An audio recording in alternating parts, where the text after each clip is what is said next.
ఏమీమా కానాల నంద్యాల జిల్లా నుండి ఇక్కడ కడప తైలాభిషేకానికి వచ్చారు. వీరికి వివాహం జరిగి 6 సంవత్సరాలు అయింది.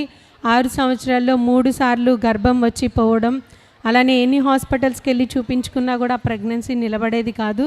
తను చాలా బాధపడుతూ ఉండేది. ఆ గర్భఫలం కోసము చాలా వేరే స్వాముల దగ్గరికి అది వెళ్ళి అంతరాలు అవన్నీ వేయించుకుని చాలా ప్రయత్నాలు అయితే చేశారు. వారు అలా బాధపడుతూ ఉండగా ఇక్కడ దైవజనుల గురించి వారు వినడం జరిగింది. ఇక్కడ తైలాభిషేక ఆరాధన గురించి వారు ఇక్కడికి వచ్చి దైవజనులతో ప్రార్థన చేయించుకున్నారు. తైలాభిషేకం చేయించుకున్న తర్వాత తనకు గర్భం నిలబడింది.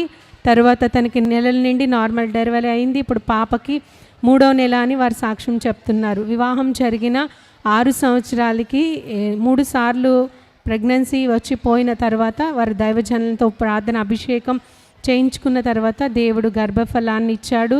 చక్కటి ఆరోగ్యమైన కుమార్తెను వారికి ఇచ్చారని సాక్ష్యం చెప్తున్నారు.